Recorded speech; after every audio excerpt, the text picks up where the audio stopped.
No idea what the Bears are doing, giving away their second. Yeah.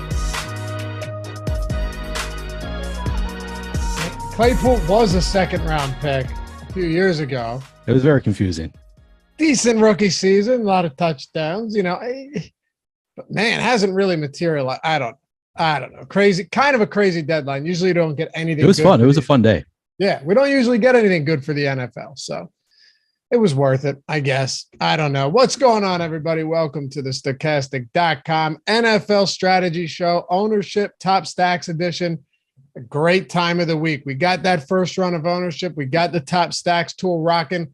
get the boom bust tool, everything up for the first time heading into week 9. And we're going to lay it all out, break it all down, analyze all that right here on the Strategy Show. I'm Dave Loughran at Lafayette_D, LOUGHY_D on the Twitters, joined by Neil Orfield at PlayerQDFS. As always, every Wednesday. What's up, man? Yeah, not a whole lot. As I was just saying before the show, great time to be a Philadelphia sports fan, kind of a middling time to be a Minnesota sports fan. I'd say I'm more of a Timberwolves fan than a Vikings fan, unfortunately. So it's been fun seeing the Vikings doing really well, pulling off some, close games, but I don't have a ton of confidence they can beat the Eagles unless the Eagles suffer some sort of an injury or something happens there. But man, the Eagles look good. So congrats to Philadelphia sports fans for how well you're doing right now. No congrats, but maybe a hey, it's a fun time. That's actually a pet peeve of mine. Like when I've done job interviews or like gotten an interview for a job in the past, talking many years in the past, when people would like congratulate me on getting the interview, that was like, come on, I feel like you're jinxing me right now. So 100%. Sorry for jinxing you just now. No, it's all right. I'm sure that was unintentional, Neil. I'm sure you really have a liking for that Eagles team. But no, look. The World Series thing is exciting. It really is, because you could make the argument that they don't belong there, but baseball's the weirdest sport out there, where if a team just gets hot at the right team, they can cut through opponents like a hot knife through butter. It really is weird. So, they hit 5 home runs last night. Insane. I think McCullers is tipping his pitch. It was tipping his pitches. Yeah, I saw. I didn't watch the game. I've kind of not been watching baseball since the Twins were out of it, and I stopped playing DFS. But I saw on Twitter that Bryce Harper was like giving, I forget who it was. He was telling Alec Boehm, whispering in his ear, and then Alec Boehm hits a first pitch home run. Yeah, interesting. And Harper's was a first pitch home run as well. Yeah, I think you might be right. There might be some pitch tipping there. Pretty wild stuff, but it was fun. It's not over yet. And the Eagles, it's funny because I don't want them to go undefeated, because I just know that will end in a car crash and a fiery wreck. Yep. But I can't watch them every week and be like, hey, this is the game I want them to lose. Yeah. I mean, maybe they're the first team that does go undefeated through the whole season. It could happen. All right. We're happy to have you guys with us. Hit that thumbs up if you haven't done so yet. Helps us greatly. If you're just jumping in from the NBA Strategy Show, welcome. If you're watching live, what's up? Or if you're listening after the fact, that's cool too. Happy to have you guys here, whether it's right here where it would help us. You hit that thumbs up, subscribe to the channel, help us get to 100K. We're at 82,200 plus. 100K would be amazing if you like this show. And hey, if you're listening to podcast form too, we got podcasts for everything that we do. So leave a rating, review, helps us immensely. And tell your friends about it too. All right. We got running backs, receivers, tight ends. Then we'll hit top stacks. The reason we do it this way, for those of you that are new to the show and don't go quarterbacks first, is because first off, Ben and I do a first look every Tuesday. We did that yesterday. You can check that out. We go position by position. In this case, we go through all of the skill positions and then top stacks at the end, where you're already getting quarterback ownership, everything. We take that and tie everything together. So you ready to do this? Yeah, let's jump in. Running backs. All right. I'll say out of the gate, usually you and I have a decent amount of, lower owned running backs that we like. I only have a couple this week. And I mean, just a couple, maybe one or two. Two would be a couple. One would be one. And I might only have one, but we have to start at the top here. Josh Jacobs, we still have him getting a lot of ownership. Travis Etienne, I thought would be not far and away, but by at least a few percent. I thought he would be the highest owned running back. I'm still not convinced he won't be by the time the week 9 kicks off, or on Sunday. Aaron Jones is up there too in a mouth-watering matchup against Detroit. I think that's the best place to start with those 3 guys. Yeah, so Josh Jacobs saw a little bit of a volume decrease this week, but I mean, that's kind of what you expect when they're playing from behind against New Orleans. They lost 0-24. Josh Jacobs, had 10 carries. He had 4 That was shocking, targets. by the way, Neil. That was shocking. Yeah, you can't expect that to happen very often, but I mean, we know that when the game script is right, he just has so much volume.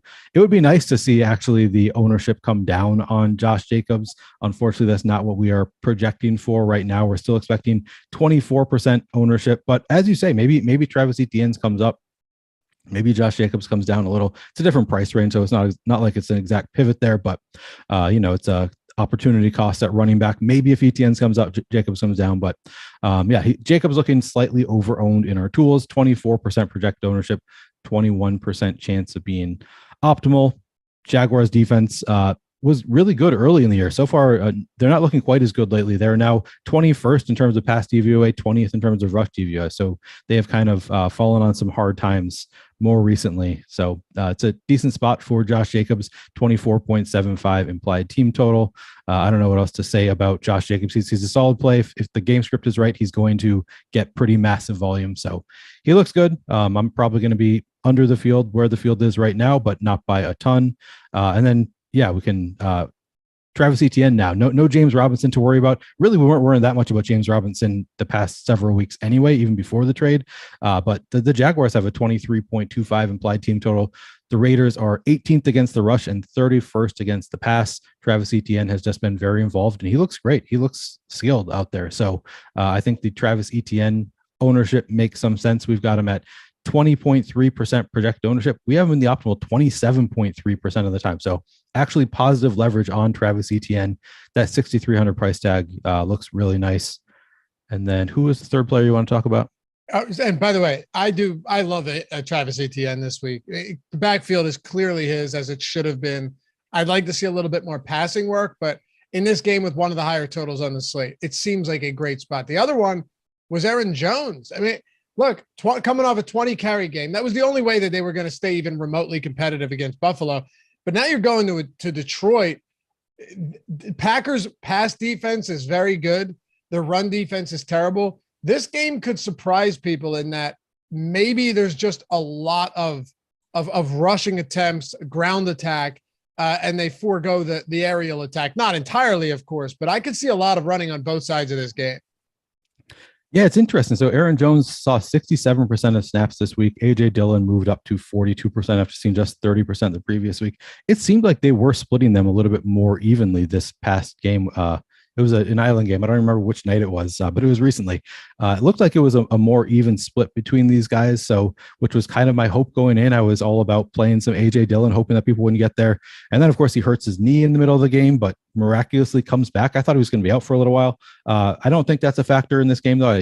Maybe it swells up after the game and A.J. Dillon is limited, but I haven't seen anything about that. So my guess would be that Aaron Jones is still the lead back here. A.J. Dillon's still involved, Aaron Jones has looked pretty phenomenal. Packers playing against the best matchup you can have, or I guess not quite according to DVOA, but right up there against the Lions, 32nd in terms of pass DVOA, 30th in terms of rush DVOA. The Packers have a 26.5 implied team total. Do you believe it, Lafayette? I don't know what to make of this Packers team. They've been so bad. I kind of think this Detroit defense is bad enough that they can do it against them, but man, they've been bad. That's kind of why. And I've been shorting the Packers all season, honestly, ever since that. Well, I started with the Patriots game because I did like the Packers against the Bears. But you know what's funny? If you look at that game, and this is why I could see something relatively similar, because the Packers, again, still do have a quality pass defense. That's the one spot that they haven't just completely fallen apart. I would say, looking at this game, Aaron Jones would be the recipe. Aaron Jones, and we'll get to A.J. Dillon shortly, would be the recipe to get a win, right? They have a top 10 pass defense DVOA. The Packers are 31st in run defense DVOA. So I think you can limit what the Lions do through the air. Plus, they just lost T.J. Hawkinson as well in that trade to the Minnesota Vikings. So you have Amon-Ra St. Brown, Josh Reynolds, DJ Shark is on the IR. We have a decent idea of where this is going. Meanwhile, you have Jamal Williams, who Dan Campbell has a real affinity for, and you have DeAndre Swift back. Now he'll be a couple weeks removed from that injury, from being out. I think he gets more involved. This seems like the method of attack that would make the most sense for both of these teams. Seems like it would be on the ground. And then I look at Aaron Rodgers, and I look at the games that they've played this year. Lost to Buffalo. They had to run. They weren't going to throw well on this team. Rodgers wasn't bad, by the way. He was fine, but it was limited passing volume. Washington, you lose, and you fall behind.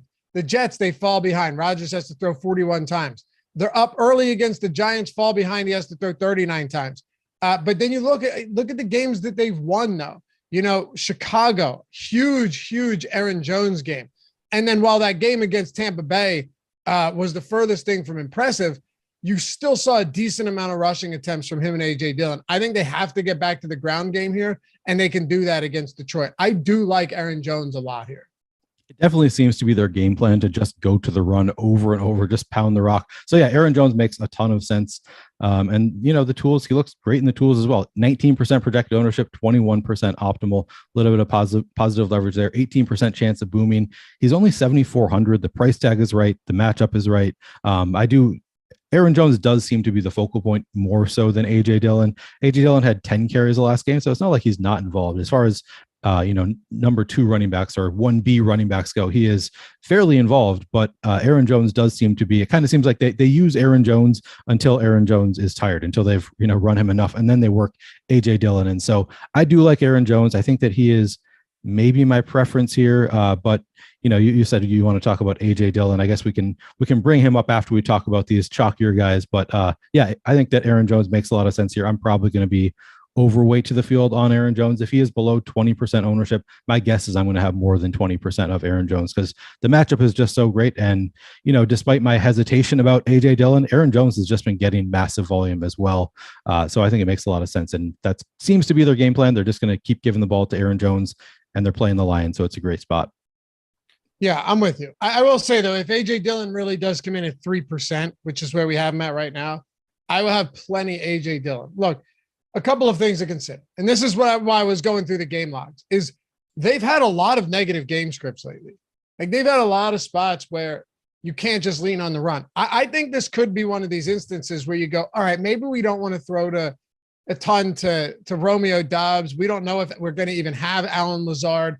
Robert Tonyan might not need, 8 to 10 targets in this game. It isn't to say that those guys can't be effective, and I think you can still target Packers pass catchers, but ultimately, Dillon still did see 42% of snaps last game. Plus, I would assume that you're looking to have more Aaron Jones out there than Dillon in a game where you're playing from behind as a pass catcher. 5 targets, 4 receptions on the day. If that isn't the case and you're not playing from behind, and I think there's a very good possibility that this could be a neutral to positive game script, then I wouldn't be surprised if A.J. Dillon finally finds himself having a decent game. Clearly, I like Aaron Jones a lot more than Dillon, but if Dillon's 3% at, what is he, like 5,700 or something, I will definitely find ways to work some of him out. Yeah, I feel like to some extent, A.J. Dillon is becoming like my Miles Sanders, what Miles Sanders is to you, except that he's on my rival football team. He's not on the Vikings. He's on the Packers, my least favorite football team. And I still, every week, I'm like, A.J. Dillon just looks so good at this price tag. Clearly, he has that upside to break out. But I do think that this week it makes more sense than it usually does, because they are playing against the Lions. I think that A.J. Dillon looks phenomenal at 5,700. He actually has slight negative leverage in the tools at that 2.7% ownership, 2.3% optimal. I don't really care. I think I'm still going to be above the field. He's going to be a stand that I take where I'm not necessarily in line with the tools. Maybe they change by Sunday, but currently I would not be in line with the tools. I just think that A.J. Dillon has so much upside, and he's a capable pass catcher as well. So even if they do get behind on the Lions, he has games with 6 catches this year. He had 34 receptions last year on 37 targets. So he is a capable pass catcher as well. I think he can be involved in any game script, although I do agree with you that he's more likely to be involved in a game script where they are playing from ahead, because he's a bully out there. I mean, he can just run through he doesn't fumble it a ton, and he just can, rush through the defense. So I like A.J. Dillon quite a bit this week. I'm going to be above the field on A.J. Dillon. I'm going to be above the field on both these guys. Here's a question for you. Would you ever play both of them in the same lineup? I don't think it's insane, but it's a little bit tough with their price tags, just because they're, neither one of them is 4,000.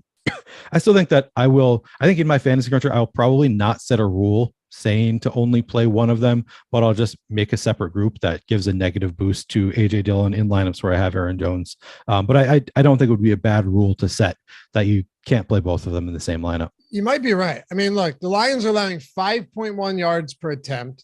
That's the third most in the, let's see, hold on. That is the fifth most in the league.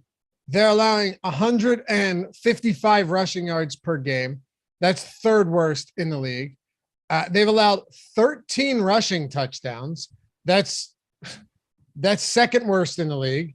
So not to mention they already had a bye week. And they've allowed the second most rushing touchdowns. There's a lot going on here. And I think it is doable to see. I think it's doable. Yeah, that both of these guys could have a huge game, especially with the way that passing offense hasn't been good. So it's not entirely insane to think that they could just bludgeon the Lions with the pass or with the run. That wouldn't surprise me. What do you want to do with Joe Mixon? He's just been terrible. This offensive line can't block. I don't know if I knew the loss of Jamar Chase would be significant. I didn't know it was going to make, and maybe this was just a fluke on Monday Night Football, just a flash in the pan for Cleveland coming out and smoking them and finally looking like they put all the pieces together. But man, Cincinnati looked very one-dimensional in a game like that without Jamar Chase, and Joe Mixon was terrible. We've got him at 19%. Yeah, so I do think it was a bit fluky. I mean, Jamar Chase is obviously great, and maybe I'm underestimating the amount that Jamar Chase opens things up for the other receivers for the Bengals, but I just thought the Bengals looked a little bit lost in there. And it was, it's a division rival at home in Cleveland. So I think Cleveland just played a little bit better than we can usually expect them to. And the Bengals just had an off game. I think teams are going to have off games here and there. Joe Mixon, he just 2 of the last 3 games, he's only rushed the ball 8 times. So he just has not been nearly as involved recently as he was the first 4 games of the year. The most recent 4 games of the year, 14 carries, 8 carries, 17 carries, 8 carries. So 17 carries, not bad. 14 carries, not terrible. But the first 4 games of the year, Joe Mixon, 27 rushes, 19, 12, and 24. So just so much more involved early on. But he has not been particularly efficient. It's hard to love Joe Mixon when he's coming in at 19% ownership. We have negative leverage on him. Actually, 20% ownership, 15% optimal, 10% chance of booming. He's 6,500. I get it, though. He is playing in a great spot against the Panthers. The Bengals should be playing from ahead. They have a 25 implied team total. Panthers 17.5. But, the Panthers defense has actually been not bad against the rush, 7th against the rush in terms of DVOA per Football Outsiders, 27th against the pass. So not the best spot. Joe Mixon was targeted a few times in that last game. Let me see. How many exactly was it? Oh, he was targeted 9 times in that game. He did have 7 receptions. So he was involved as a pass catcher in the last game. I guess that is promising. I didn't realize. I knew that he was involved just because I watched the game, but I didn't realize to what extent. He was targeted 9 times. That is promising. If they do get behind, I don't know if they're going to get behind against the Panthers, though, so maybe it's a little bit irrelevant this week. But maybe we see a few more carries for Joe Mixon. I don't hate it, but I do expect that I'll be under the field at 20%. It's such a tough spot. They're 7.5-point home favorites. He should get a lot of work, especially with Chase out. Why would you not want to get him the ball more? We just haven't seen it yet. And Carolina, to their credit, listen, everyone looks at Carolina as a bad team. They're not a good team. I'm not saying that at all. But their defense isn't bad. Like, this defense is not that bad at all. And we've seen them. I know last week they coughed up a lot of points, but they're allowing 4.2 yards per attempt. Football Outsiders has them 7th in run defense DVOA. They've allowed 7 touchdowns. It's not a cupcake matchup on the ground when you're a team like Cincinnati that just hasn't been able to run block for shit. So I get the price on Mixon. I do. You're more than a touchdown favorite at home. I do get it. But if he ends up being super chalky, I think there are some ways to get away from that and feel okay about it. I was also surprised. I honestly thought, because if you look at this slate as a whole, there's some really good cheap quarterback options, some good cheap wide receiver options. There's some ways to get really really inexpensive, but also at positions where that they could get volume and they're at high scoring atmospheres. I thought Ekeler would be higher owned than 16%. Yeah, Ekeler looks great in a spot against Keenan the Allen Falcons. I'm sorry, real quick. No, Keenan Allen might be out, and Mike Williams is already out. Yeah, the latest I saw was, I think on Monday, Keenan Allen was not practicing. I don't think I've seen an update on Keenan Allen since then. They haven't given one. Yeah, so certainly don't really know what to expect there. If those guys are out, I mean, Austin Ekeler might be targeted 20 times in this game, or just maybe they'll just carry it every time. They're playing against the Falcons. Should be an easy win for the Chargers. What is the implied team total? What's the spread here? Let's see. Chargers 20. Oh, it's actually they're not favored by as much as I would have expected. Is it still 3.5? Oh, this is so as of last night, it was 3. I don't know what it is. Maybe it's updated 3.5 today, but either way, fairly close for this game. I guess it's in Atlanta, so that does make sense. But I have the Chargers implied team total at 26.25, Falcons at 23.25. It's in that neighborhood. It's a great spot though for the Chargers offense. The Falcons are 30th in terms of pass DVOA, 26th in terms of rush DVOA. Ekeler is involved in every aspect of the offense for the Chargers. So just a phenomenal spot for him. And if they are missing Keenan Allen, Mike Williams, man, you have to think that they're going to go to Ekeler over and over because he's going to be the most talented by far of their skill players. So I really like the spot for Ekeler. He is expensive though. His price tag is up to $8,800. We have him at 16% ownership. We have him optimal 13% of the time, booming 11% of the time. I guess I'll have to look at my other options here, but it's hard for me to not want to get to close to that 16% for Ekeler. That's how I feel too. Yeah, look, I know that the Falcons pass defense is very bad and they're banged up right now and they're dealing with a ton of injuries.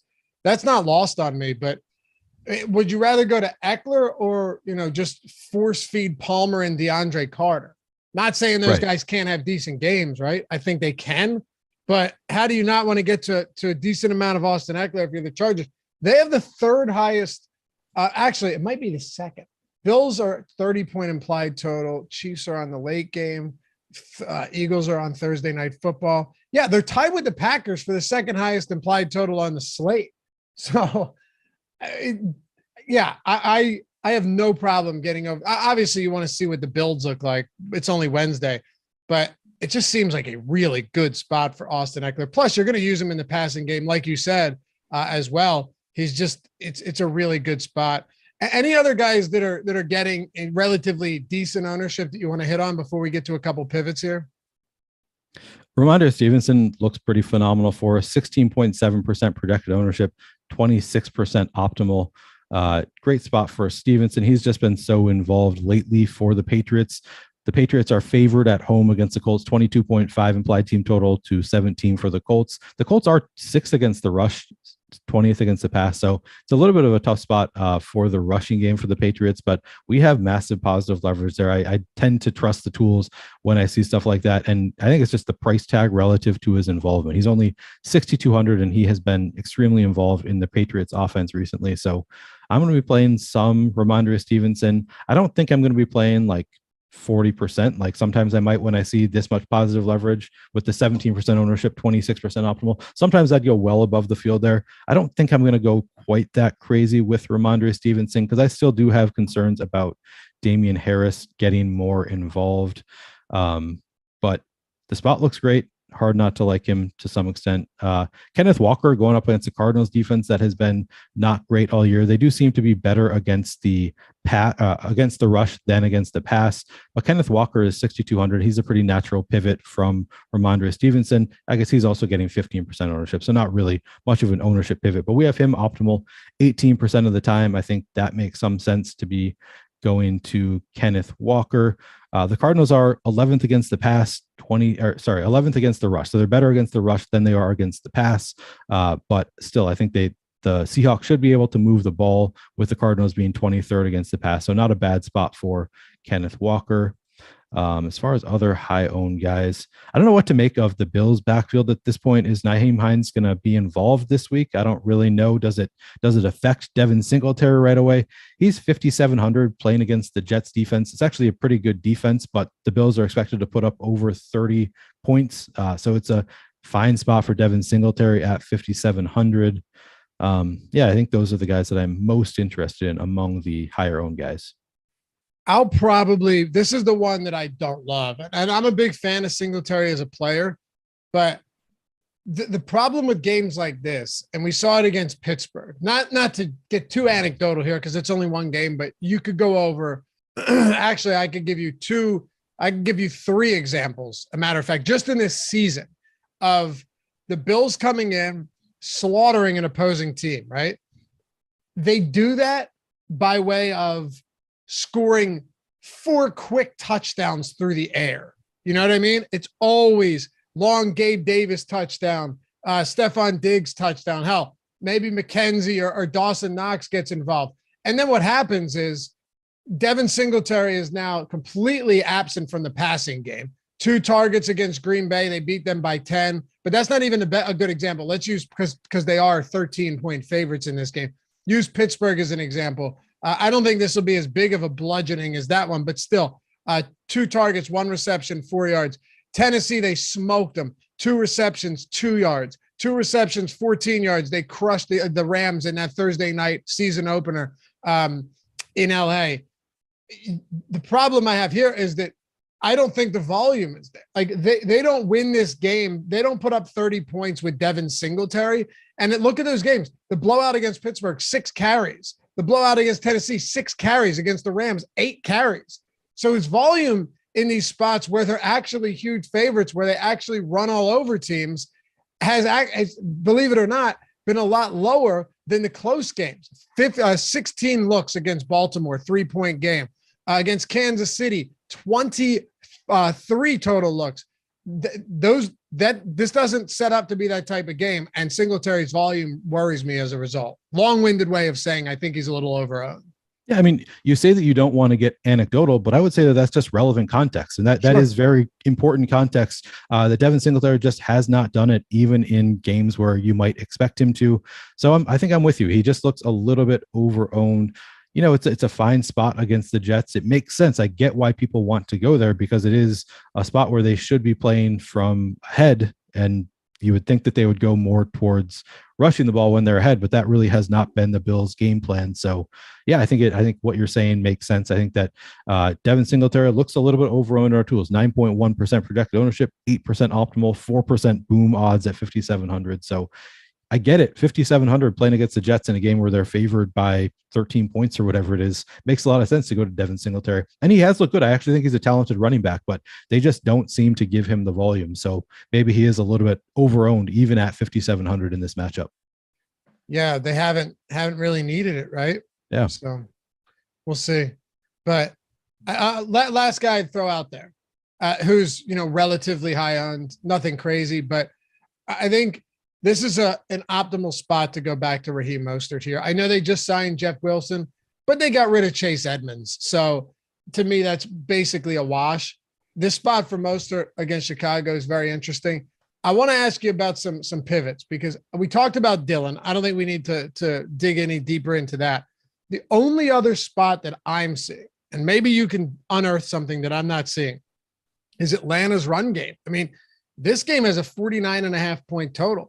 They have a pretty respectable total. It's sitting at 23 points right now at home. They don't want to throw the football. And the Chargers' main weakness by a mile is their run defense as well. Now, I don't know if Cordero Patterson's going to be back. If he is, you could look there. His ownership will come up. Or Tyler Algier. If Patterson's out, he's getting 2% ownership right now. Yeah, Tyler Algier has double-digit carries in all but 1 games this season. Over the past 4 games, 13 carries, 15 carries, 16 carries, and in the most recent one, 14 carries. So he has been very involved in the running game. He has only 5 targets on the year, so I don't love to see that. I would love it. I'd like him better if he was more involved in the passing game. It's a little bit hard to see, the full upside with a player who's not being targeted, but he makes some sense. He looks pretty good in our tools, as I recall. Let me see. Yeah, 2.2% projected ownership, 7.7% chance of being in the optimal lineup at 5,400. I don't love it. Like I understand the ownership at 2.2%, but when you get that much positive leverage, I think that I'm probably going to be going at least a little bit above the field on Algier. Again, I don't think it's a spot where I'm going to be getting to 15, 20% of Algier just because he's not involved in the passing game. So it's like, okay, he scores a touchdown, rushes the ball. Maybe he has a great rushing game. For him, that's like 80 rushing yards. What's his in those games where he's had 13, 15, 16, 14 rushes? He's only had 45, 51, 50, and 39 rushing yards. So maybe we think that that's a little bit fluky, and that would maybe that's what accounts for the showing some positive leverage in our tools. But he has one game with a real rushing upside this year. He had 84 yards in week 4 on 10 carries. He also only has 1 touchdown on the year. It's just 1 rushing touchdown. I guess he had a receiving touchdown this past week. So he was targeted 3 times this past week. So maybe we're seeing him become more involved in the passing game. Maybe that's why he looks a little bit under-owned in our tools. It's hard for me to really know what to do with Tyler Algier, just because other than last week, was not very involved in the passing game. Maybe it's a trend that continues and they want to get him more involved in the passing game. But he just has not been extremely efficient with his carries. At 2.2% ownership against this Chargers defense that is 23rd against the rush in terms of DVOA, I do think that he makes a lot of sense. Want to talk some wide receivers here? Yeah. Let's do it. Before we do, I forgot to do a quick little look at the Millie Maker winner from last week. What if I told you it was another single entry into the Millie? No way. Another one. And how about this ownership, right? Don't get me wrong. This is a nice lineup, but it's a little odd. And I'll tell you why in a second. It's also not exactly, it's the only non-chalk outside of Saints defense, but that's whatever. And Kamara being 13% was shocking to me. I think I had like 75, 80% Kamara, just a ton, way over the field, but I still thought he would be more than 13% owned. He had 13% Kamara, or he had a 13% owned Kamara at running back with Tony Pollard. Okay. Pollard was 51%. Tua, he had 21%. And then he found a nice little way to get, so he already had Kamara, Pollard, Tyreek Hill, and Jalen Waddle in there. Mm-hmm. And DJ Moore, another chalky guy in the flex, and Saints defense. But how about this? Garrett Wilson, 7% for the Jets, and Tyler Conklin. Yeah. At tight end. Now you would expect that. Like, you needed Conklin to win tournaments, but 2 Jets pass catchers without Zach Wilson, without anything else on the other side of that, is pretty amazing stuff. Yeah, and he didn't have any Lions players in that lineup either. So nope. no run backs for any of his players. But ultimately, like there's no like major negative correlation in that lineup. Like, he does have the quarterback with 2 wide receivers. Typically if I have 2 pass catchers from a team, I'd prefer a run back, but that's not something that I force. I think the one thing that I probably did force in my lineups this weekend is I probably did force a run back from Detroit in my Miami lineups, just because Miami's defense is also pretty bad. So I thought some of the Detroit players also looked good. For the most part, though, that does sound like a lineup that I could have theoretically, like there's nothing in that lineup that I could not have gotten to with the way I build in Fantasy Cruncher. So I don't hate the lineup. It's not the most positively correlated lineup you've ever seen, but I think that everything in that lineup projects fairly well, and there's no like massive negative correlation within it. Maybe not all of the positive correlation that I seek out, but nothing too terrible either. So it seems like a fine lineup to me, even if it's one that I probably wasn't getting to. So you don't set any rules on limiting pass catchers on a team to 1 unless they're paired with the quarterback or the opposing team's quarterback? I set it to 2. You set it to 2. Okay. Yeah. That's reasonable. I set it to 1, but then I have situations where I'll just exclude a bunch of teams where they can have, I can have. That makes sense too.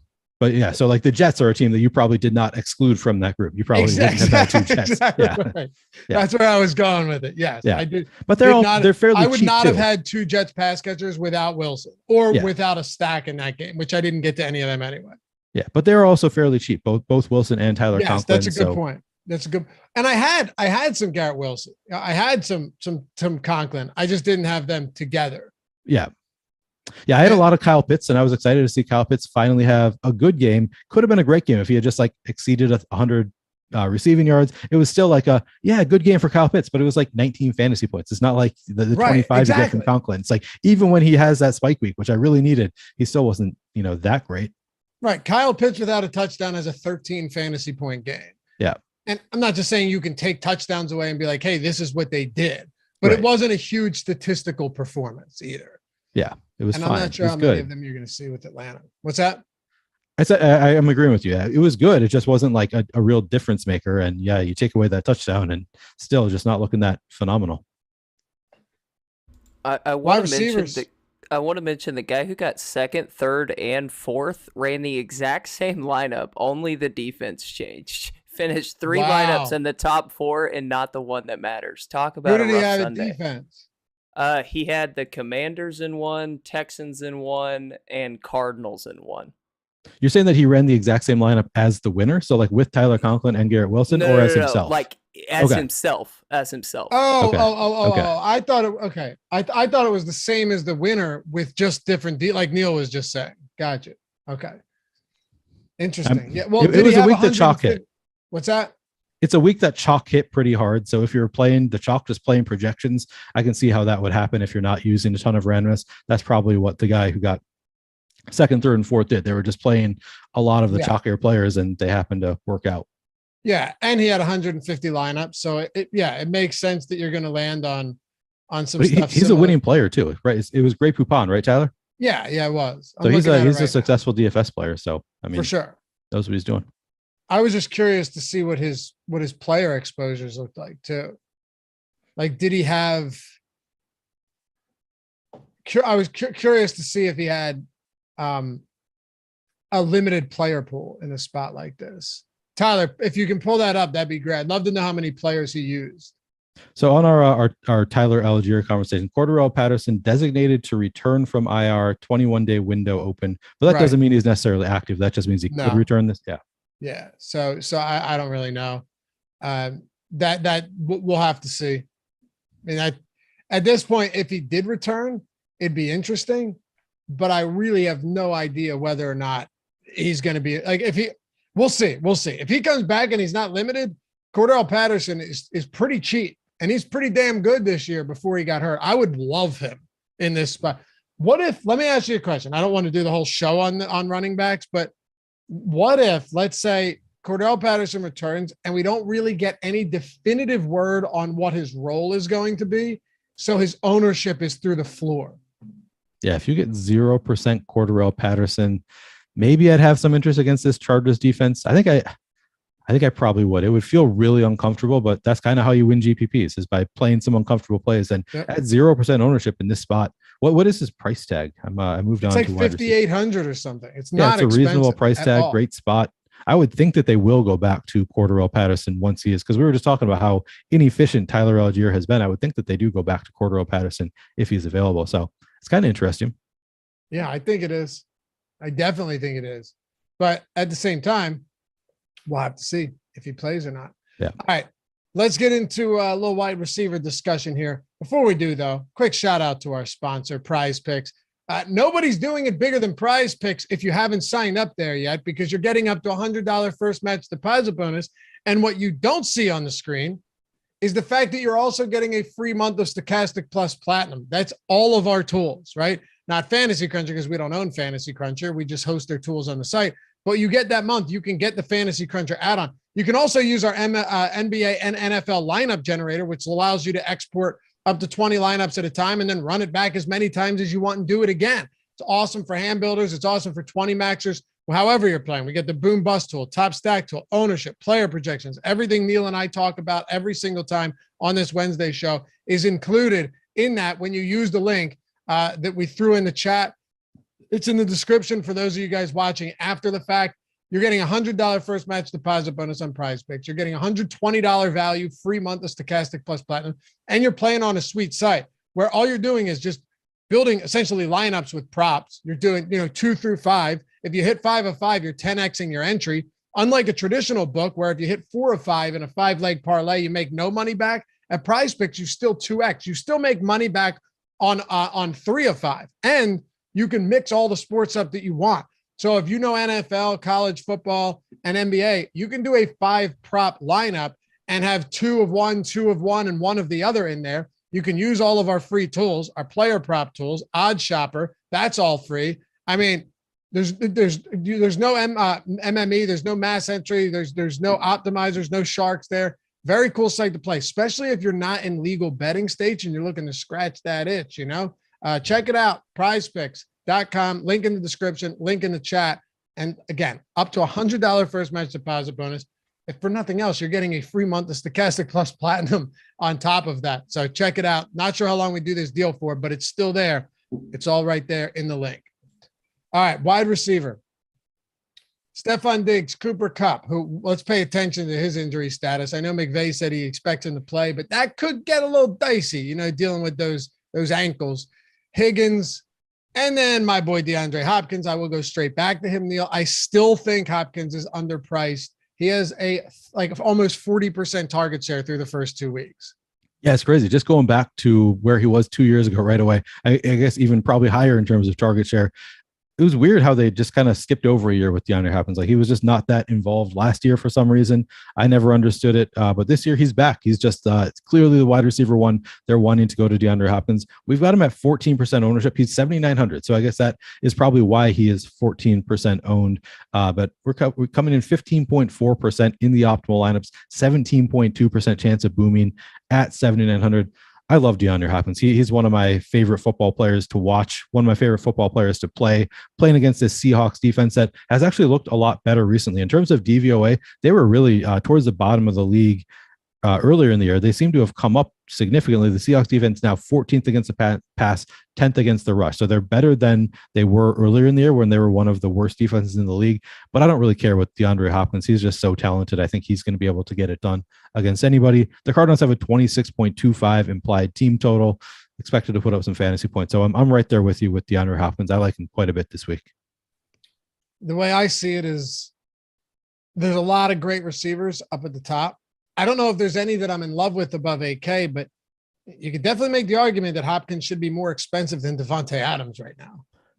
Yeah, Devontae Adams put up a dud. So I didn't actually watch that game. I just know that every single player from the Raiders somehow put up a complete dud in that game. I don't know what happened there. But I don't think their offense got into Saints territory.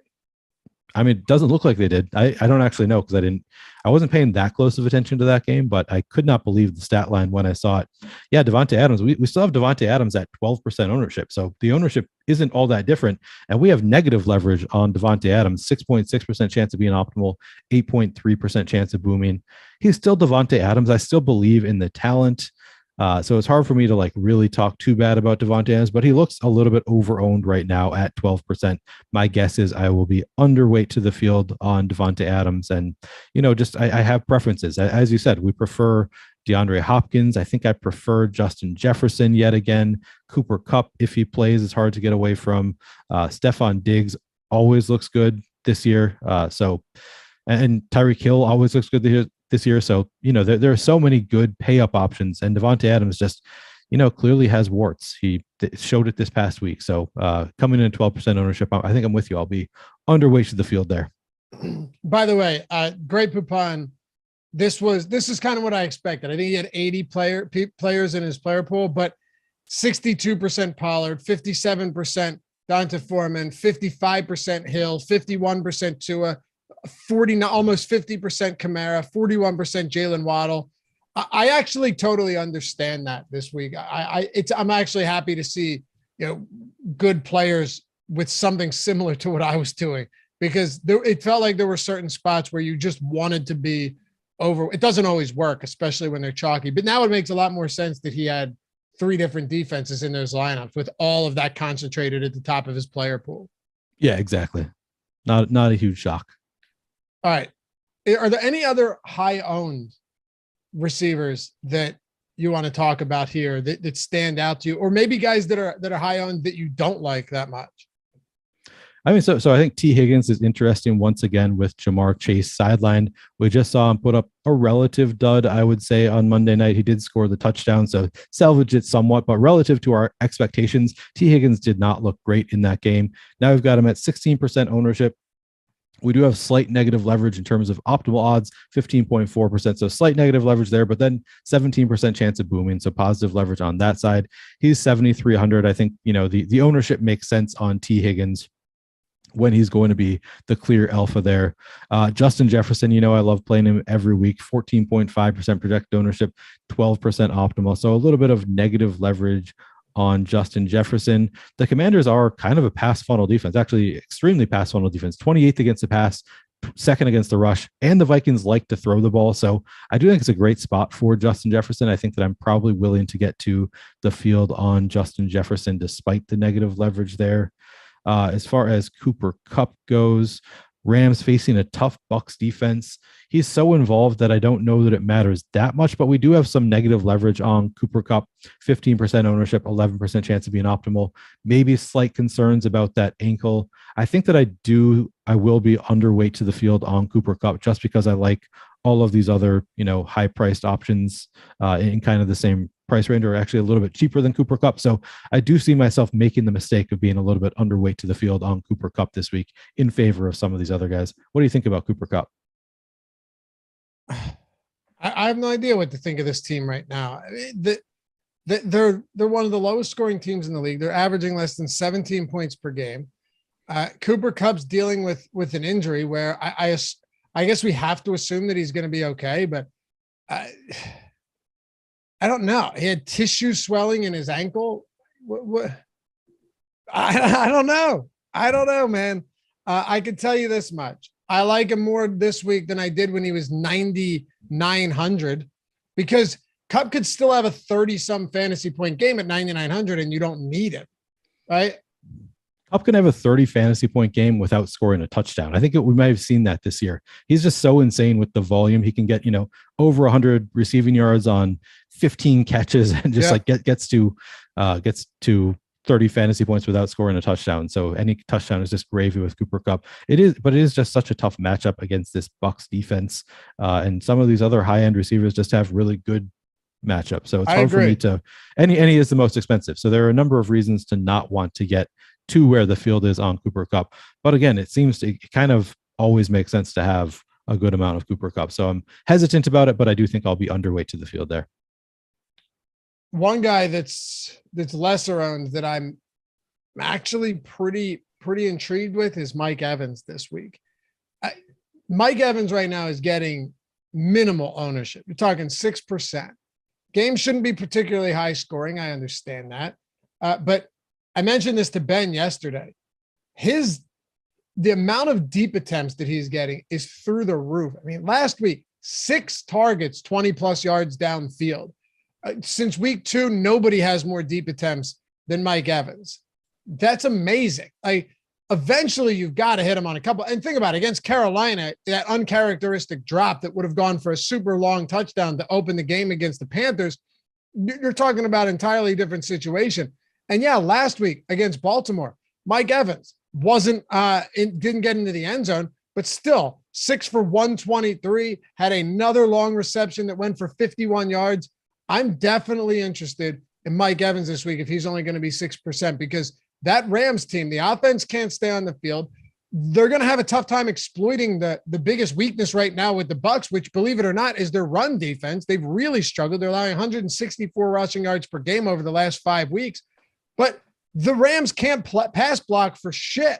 They're averaging 68 rushing yards per game. They have nobody in that backfield that can get it done right now. So I don't know how they stay on the field. The Bucs can't run either, so they're going to need to pass. And the Rams are a clear pass funnel defense. So 6%, I like him. I like Chris Godwin too. If the Bucs can't hold up for Brady and the Rams are getting pressure, I think you're going to see a lot of these quick outs to Chris Godwin, who's one of the best yards after the catch guys in the league. I know it's not fun. I know this team has disappointed us a lot lately, but I actually think there's a sneaky good spot for pass catchers when it comes to the Bucs. Yeah, and the tools, completely agree with you. They both of these Bucs pass catchers look phenomenal in the tools. Chris Godwin is 6,200, coming in at 9.4% ownership, 15.2% chance of being optimal, 12% chance of booming. Looks great. And yeah, it is a little bit of, I hadn't really thought of the Bucs as being, the Rams as being a pass funnel defense, but they are a little bit with being 4th against the rush in terms of DVOA, 19th against the pass. So it's a little bit of a pass funnel spot against this Rams defense. Chris Godwin looks great. And then also Mike Evans has a little bit of positive leverage, 5.3% projected ownership, 7.7% optimal, 6.9% chance of booming. So I hadn't really looked closely at these guys, but they both have some positive leverage. So I agree with you. They both make some sense this weekend. Again, maybe I'll be doing some Brady stacks. I like the call. Both these guys have positive leverage in this spot against the Rams. hopefully the Rams can, score a little bit against the Bucs defense too, to keep it close enough that they're throwing in the fourth quarter. What do you make of some of these other lower owned plays? There's a lot at wide receiver this week, and some of them pretty inexpensive too. Yeah. So one spot I think we need to talk about is Sammy Watkins. Somebody brought him up in chat. Why does everybody why do all the sites like Sammy Watkins so much this week? Why does he project so well? And I do think that Sammy Watkins is interesting because he looked so bad in that last game for Green Bay, which everybody was watching. It was a primetime game. Saw people on Twitter saying he should retire. He's fat and slow and he shouldn't be in the NFL anymore. But he's 3,600, coming in at 5.1% projected ownership as a result of how bad he looked in that game. Now they're playing against the Lions. We have Sammy Watkins in the optimal 11% of the time. So more than double positive, more than double his ownership. Massive positive leverage there, 7.1% chance of booming. The price is right, 3,600. Sammy Watkins doesn't need to do that much to pay off that price tag. So this might be a spot where I just kind of plug my nose and play some Sammy Watkins and hope that he gets into the end zone. And, maybe Aaron Rodgers. I think Aaron Rodgers has a propensity, or has had a propensity in the past, to throw the ball even when they get in close, where it's like, clearly you should just rush the ball here at the 1 yard line. Aaron Rodgers wants to pad his stats a little bit and throw a touchdown from the 1 yard line. Of course, that doesn't seem to be the Packers' game plan. They've been rushing the ball more than ever this year. So maybe no longer applies, but that has applied in the past. And seems like they should be able to do whatever they want against this Lions defense. And it wouldn't be that surprising to me to see Aaron Rodgers just say, you know what, this is a game where I'm going to get my stats. I'm going to throw it to these receivers. And I don't really care how bad Sammy Watkins has looked. If he's getting 5% ownership at 3,600 against this Lions pass defense, he played 79% of snaps for Green Bay in that last game.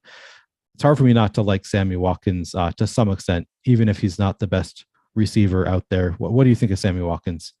Sammy Watkins has been the bane of my existence for many years now, dating back to his Chiefs days and long before that. I think you're a little higher on him than I am. I understand it. I definitely understand it. I think I mostly want to. Also, is Allen Lazard going to be back?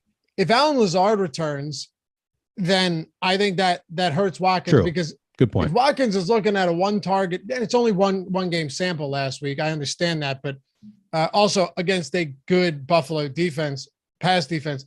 But if Allen Lazard returns, that just takes more away from Sammy Watkins, because then you have Romeo Doubs, you have Allen Lazard, you have Robert Tonyan. I would, and Christian Watson left that game. I don't know if he plays. There's a lot that could go wrong with Sammy Watkins if this team gets healthier for week 9. Yeah, so I think that he's probably I'm probably not going to Sammy Watkins if he is the wide receiver 3, at least not a ton. I was working under the assumption that Lazard is still out, and I'm trying to find if we have any real news on his status. I don't really know if Allen Lazard is expected to be back this game. We actually have Allen Lazard as being in our tools, and we still have that positive leverage on Sammy Watkins. I don't think that Sammy Watkins' ownership goes up a ton if Lazard sits out. So I would certainly like him a lot better with Lazard out. If Lazard is in, it's a little bit harder for me to want to get much over. I'll probably be pretty close to that 5% the field is at. Sure. This will surely do me in, but I'm pretty interested in these pass catchers for the Jaguars. I mean, Raiders, the way they win games is by scoring points, because they're going to and I'm not trying to John Madden you here. What I mean is, like, their defense is not going to win them games. We've seen that week in and week out. Marvin Jones is 4%.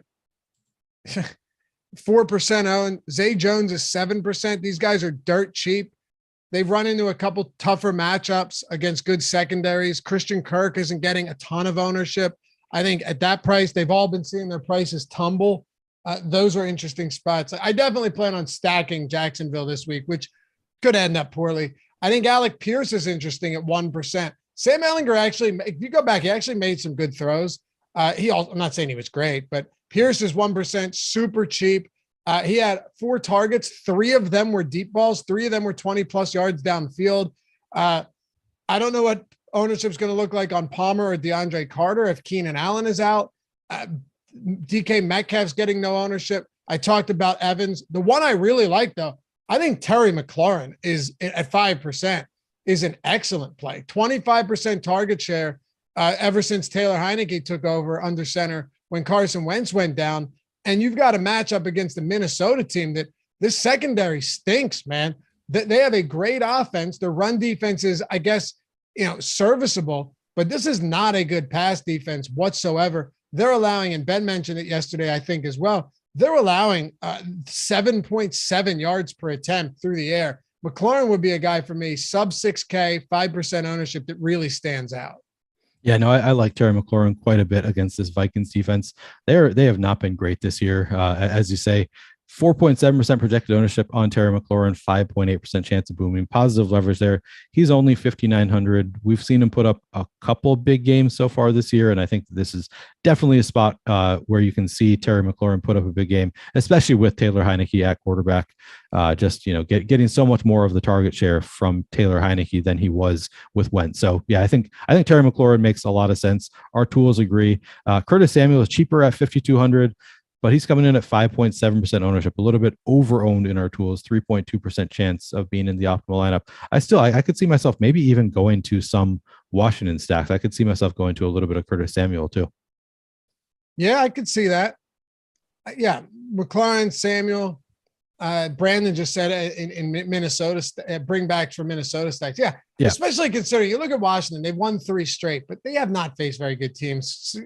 Green Bay Packers can't move the football. They faced the Bears, who actually had 2 goal line opportunities in the first half and amazingly managed to squander them. And then they went up against Sam Ehlinger and company with the Colts last week and should have lost that game. They should have lost that game. So I'm not sold on Washington whatsoever. But I'll throw one more out there. John was talking about how Hopkins being out there could change things for Rondale Moore and open things up. I don't hate Rondale Moore this week either. And let's be clear, Marcus Brown's a nice receiver, but he's not the type of guy like DeAndre Hopkins. Like, sure, you always want to know where he is on the field, but with DeAndre Hopkins, I mean, you're talking about a guy that he is going to do damage. And that we saw that one-handed grab in the end zone. He's just a special player. He still is, regardless of what you want to say about him, because he had one down year, not you, Neil, but just in general. He's still a very special player. But Rondale Moore played 99% of snaps last week. I mean, Hopkins played 100% of snaps. Outside of that, AJ Green, less than 50. Greg Dortch, 26%. Robbie Anderson played 9% of snaps. The guys that are always going to be on the field as far as receivers go are Rondale Moore and DeAndre Hopkins. And if that is going to be the case, what's Rondale Moore's ownership at right now? We've got him at 3.9% projected ownership, 5.9% chance to be an optimal. Okay, so slight positive leverage there. Yeah. I like it. Not bad. I mean, look, I'll take that. Yeah, when you think about it, they're going to need to throw the ball as well. I think Seattle's defense is definitely improving, so let's give them a little bit of credit there. But I'm not sold that there's some stalwart either. So yeah, not the worst thing ever. Of course, Rondale Moore still had a 1.4 ADOT last week, which I hate. But you can't get everything. No, and it seems to make sense. He's 5'7", right? So maybe this is just what works for getting him the ball, letting him work with the ball in his hands. Is probably just what is going to work for them. I'm noticing Kendrick Bourne has massive positive leverage in our tools. So I'm just bringing up his game log. He only had 1 target in the last game. What am I missing with Kendrick Bourne? Are the Pats missing somebody this week? I have zero idea what you're missing. That might just be wrong. It could be. I like Jacoby Myers though, but that doesn't answer your question. Yeah, I'm just trying to figure out what it is that I'm missing with, because Kendrick Bourne coming in at what? Where am I? Got to find him again. Kendrick Bourne, 2.4% projected ownership. We have him optimal 10.5% of the time at 3,400. Yeah, I think I'm going to need to do a little bit more digging there to figure out why he looks so good this week. Maybe talk about it on the Saturday show if it holds up. But yeah, Jacoby Myers looks great. 7.3% projected ownership, 9.6% optimal. Hard not to like Jacoby Myers at 5,400. He is a darling of these Stokastic tools in general and holds up again this week. And he's been doing better this year. So glad to see it finally panning out after last year. He just was always, looked good and then just couldn't get into the end zone. This year, he's finally playing a little bit better. I like that you brought up the Chargers passing game. it's just whoever's in there is going to look interesting against the Falcons. I'm sure I'm going to be playing some Chargers stacks against this Falcons defense, regardless of whether it's Mike Williams and Keenan Allen or Josh Palmer and DeAndre Carter. I think I'm just going to be playing whoever they have available because they're going to look pretty good against this Falcons defense. Anybody else a wide receiver? So those are the most important. Drake London looks good again, 7.9% projected ownership, 13.2% optimal.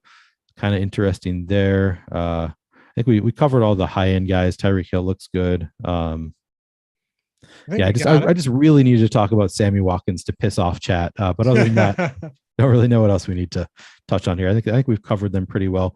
I mean, you talked about Alec Pierce. Michael Pittman also has a little bit of positive leverage, 3.1% ownership for a player of Pittman's caliber, 5.2% optimal. Looks kind of interesting. I think that we've covered everybody fairly well, though.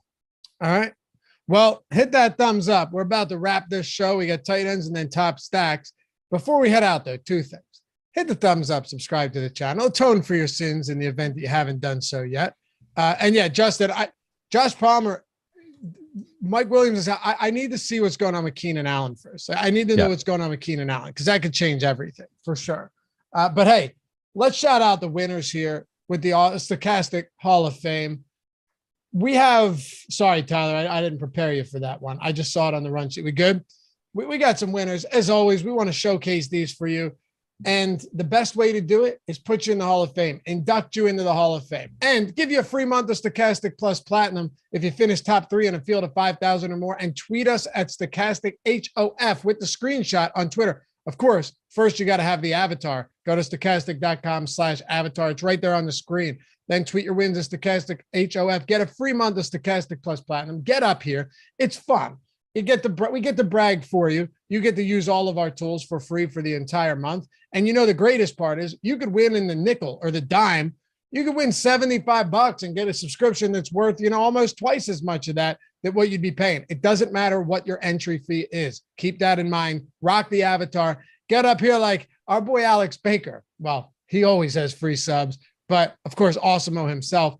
Great tweet as well with this 20K win. The haters will say you only won because you entered 3 lineups. For those of you that don't understand that reference, anytime somebody wins a tournament with 150 entries, people say, anyone could do that. Anyone could do that, which is not true, but a nice little 20K win there for Awesemo. Vin with a 2K win here, playing a little NBA spooky shot.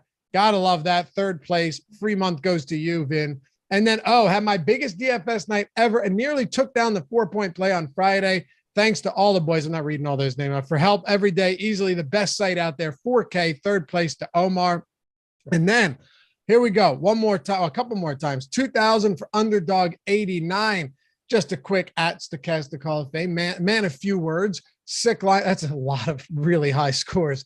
252, 1st place. And then S, he goes by Sean Geezy on DraftKings. Been a good week in the mini max. Like I said, could be $1 entry. Doesn't matter. 20 max on DK. Shout out to the best tools in the game. And won 1st place, 1,500. 2nd place in the mini max, 375. And to wrap this one up, Johnston, fun night. Appreciate everything you guys do. $780 in the windmill single entry, 12K on DraftKings for basketball. Download the avatar, stochastic.com/avatar. Tweet your wins at Stochastic HOF and get a free month of Stochastic Hall of Fame. Welcome. You've now been inducted. Welcome back. You've been here before, fellas. It feels good whenever we do this segment. All right, Neil, let me turn this over to you. Tight end. Who do you like here? Chalky, pivots, low owned. What do you got?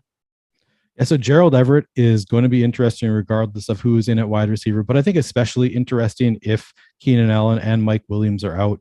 We've got some positive leverage on Gerald Everett coming in at 4.2% ownership, 7.8% optimal. I'm going to like him a lot. Kyle Pitts going right back there. Finally kind of worked out this past week. He actually put up a big score and he looks good in the tools yet again. He's 4,500. So the price tag comes up a little bit, but 7.2% ownership still on Kyle Pitts, 15.4% optimal, 17.5% chance of booming.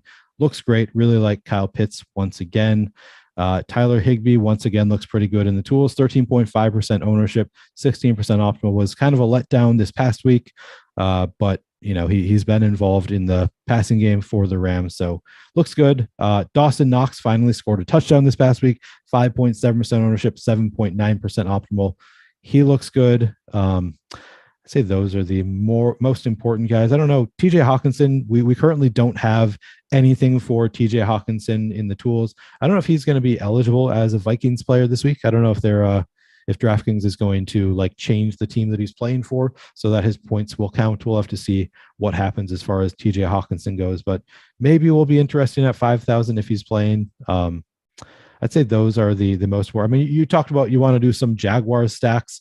Evan Ingram coming in at 10.8% ownership, 10% chance of being optimal. Actually, since I brought up Sammy Watkins, I actually prefer Robert Tonyan. I think Robert Tonyan is a good play regardless of whether Alan Lazard is in. We have Tonyan in at 10.9% ownership, 15% optimal. I am going to like Robert Tonyan quite a bit against this Lions defense as well.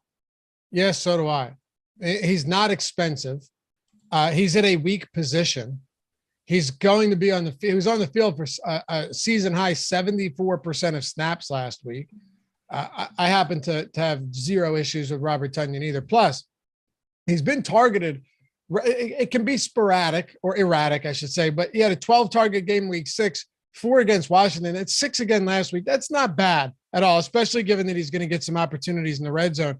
He's only scored once this year, so you can start seeing some touchdowns for Tonyan. Yes, I do like Evan Ingram this week. I think he's a perfectly fine play. Hayden Hurst, I have no issues with. Yep, Dawson Knox, I have no issues with Dawson Knox. Again, like I said, if the Bills do go up early, it's probably going to be on the back of Josh Allen's arm, as it's been every time they've done that this season already, which has been many. If Cameron Brate is out, I'll go right back to Cade Otton against that LA team. I know they've performed well against tight ends, but I still have no problem with it. And then the biggest one that we need to pay attention to, if Keenan Allen ends up sitting, Gerald Everett will be chalky, and he should be chalky. I will absolutely love Gerald Everett in this spot against Atlanta. I would imagine I haven't made any lineups. I haven't crunched anything. I would imagine if Keenan Allen's out, Gerald Everett is by far my highest owned tight end. Yeah, I think that makes a lot of sense. He's just going to look great if Keenan Allen is out again. Chronic Smith asked about Brock Wright. Yeah, Brock Wright is 2,500 with TJ Hawkinson gone. He should step in as the tight end one. I don't think that he's as talented as TJ Hawkinson, so I don't think that they're going to use him as much. We have a little bit of negative leverage on Brock Wright. 3.5% projected ownership, 2.8% chance of being optimal. I think that he looks fine, but not real standout there with all these other options available. And then somebody else brought up KJ Osborne in chat. Kyle Harler asked about KJ Osborne. We did see injuries to, Irv Smith is out now, but they replaced him with TJ Hawkinson.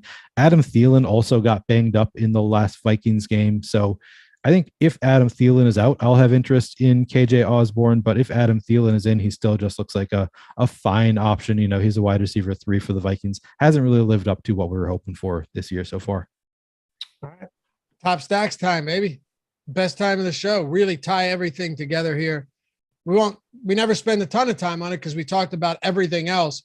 But you're looking at our top stack tool. And for those of you wondering, the first 3 days are entirely free. Links in the description. Tyler can throw it in the chat. All of our NFL tools, totally free for the first 3 days. If you want to jump in on that, get access to everything we have at Stokastic before making a decision whether you want to sign up or not. That's why we do it. Top stack probability. You got Buffalo just lapping the field. Arizona, Cincy, Miami, Chargers, Tampa at 6%, Minnesota at 6%. And then your highest owned quarterbacks, no surprise, Josh Allen, Burrow's up there. Rodgers is up there.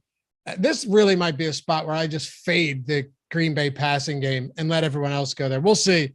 Who do you love most when it comes to these top stacks? Because you already know I'm going to have a little bit of Jaguars action in there with pretty minimal ownership. Might bite my ass. Definitely could.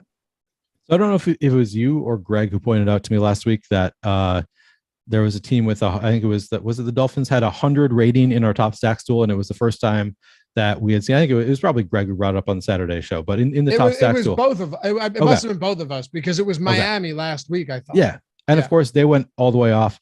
Buffalo now has a 100 rating for us in the top stacks tool. So back-to-back weeks worked out the first time. Buffalo, as you said, 12.1% ownership on Josh Allen, 23.1% chance of being the top stack on the slate. looks great. Arizona, again, we talked about how much we like DeAndre Hopkins. We like Rondell Moore. Makes a lot of sense to pair them with Kyler. Cincinnati looks pretty neutral against Carolina, 9.4% ownership for Burrow, 9.1% chance to be in the top stack. And then Tua is just looking like a cheat code this year, 4.0% ownership on Tua, 8.2% chance of being optimal. You can just go back to the same stack you always go to. Seems to work out fairly frequently for Miami against the Bears. Makes some sense. And yeah, we've talked about how much we like the Chargers this week. For me, it doesn't really matter who is in at wide receiver for the Chargers, because you're either going to have the great pass catching options in Keenan Allen and Mike Williams at appropriate prices in a great matchup against Atlanta, or if those guys are out, you've got Josh Palmer and DeAndre Carter at low prices against the same bad Atlanta defense. So I think that the Chargers are going to make some sense to me regardless of who they're playing at wide receiver. Minnesota, I like once again, the Commanders have a pass funnel defense. I like Justin Jefferson. If Adam Thielen's in, I'm going to go right back to Thielen. Maybe I'll try out some TJ Hawkinson if he's in the player pool. These are just some of my favorite stacks on the week. I think those are probably the top of the board for me. A lot of conversation in chat about the name Brock. Some people saying, if your name's Brock, you're an asshole. Other people saying they wish they had it. Well, let me tell you something. My mom once told me that she almost named me Brock. Now, hold on a second. My last name is Loughran. That would have been a movie star name, Brock Loughran. I like it, but it's horrible, dude. Everybody would hate me. But horrible in the best way. Everybody would hate you. Yes. And I'm not thinking about this just because of Brock Lesnar, but I would just with a name like that, you'd have to be jacked. You have to. Yeah. Brock no, you'd Loughran. have to be. It's absolutely like an action movie star kind of name. That, or I have to wear popped collar polos, and that's not me, Neil. That is Brock. The name Brock. Right. That's just what that means. Yeah. Yeah. Thank God. Thank God. Thank God. She stopped being insane and decided to not name me that. I have no problem with the classic name. Yeah. I have no problem with the name, but the fact that it would rhyme with my last name, brutal. Yeah, I have nothing against people named Brock. We probably have some listeners out there named Brock. It is not a bad name in and of itself, but there are associations with it, and it would not work with your. You could just go by Lofty though. You could just still do the same thing you're doing now. Just go by Lofty. That's true. Neil Orfield kind of rhymes, but in a nice way, flows nice. It's a fine name. Yeah, it's hard with a last name starting with a vowel. You can't really have your first name end with a vowel. Kind of eliminates some options. So Neil seems like a fine name for me. Yeah, Oral. You could have been Oral. That's a name. Or Oral Orfield. I could have. There's also could have been bullied for that kind of name too, I think. Yeah, wasn't Redenbacher or whatever? Wasn't it Orville Redenbacher? Orville Redenbacher. Yeah, that's right. The popcorn guy? Oral Hershiser. Pitcher in baseball. Oral Hershiser. Okay. Oral Orfield. I kind of like that. I prefer that you just stick to Showdown Shaman. Let's stick with Showdown Shaman. Shaman's nice. Yeah, that's Showdown Shaman's nice. All right. I already threw out the Jags. Our lowest rated stacks, Jets, Panthers, Bears, Washington, Indy. Rams are down there in the bottom 7. But even Atlanta being a high rated stack, I'm just so much more inclined to go to the run game in that one. I don't know. It's tough. I think we hit on it though. I think we covered everything on this show. I think we did too. I think we covered every single player, every single stack. I think we even covered Sammy Watkins pretty extensively. So I think we did a pretty good job here. Appreciate you guys as always hanging out. If you haven't hit that thumbs up before you do, go ahead and do so. If not, it's cool. Maybe next time. Follow Neil at PlayerQ DFS on Twitter. Me at Laffy_D. Check out all the other stuff Neil's got going on. You got On the Contrary coming up, all of his showdown stuff. Let me tell you. So I'm recording High Stakes Day, but I do want to say tonight I'm going to be recording a video. It's going to be an evergreen video, but it's going to be about this slate this weekend, setting up my fantasy cruncher for the main slate. I've been doing it for all of the showdown slates, and I've had some people ask, could you do this for the main slate? Have you done this for the main slate? So I'm doing that tonight. I think currently it's expected to come out Thursday night, but keep an eye out. I'm going to be publishing a video. I'm posting a video about how I'm setting up my fantasy cruncher for the NFL main slate this week. Beautiful. Check it out. Check out High Stakes with Neil Orfield. Check out On the Contrary. You'll see my face around quite a bit. Thursday night football video is already up on OddsShopper, although the odds moved a ton since I did that. In our favor, of course, in the event that you got there early. Miles Sanders prop is up like 10 yards since I was saying to hit that yesterday. And then later tonight, I'll have picks for every game up over on OddsShopper as well. So if you're into that fun betting stuff, we'll see you over there. Shout out to Tyler Zander for producing this one. We'll see you back here tomorrow. Marathon Matchup Show, baby, right here on The Strategy Show. Peace.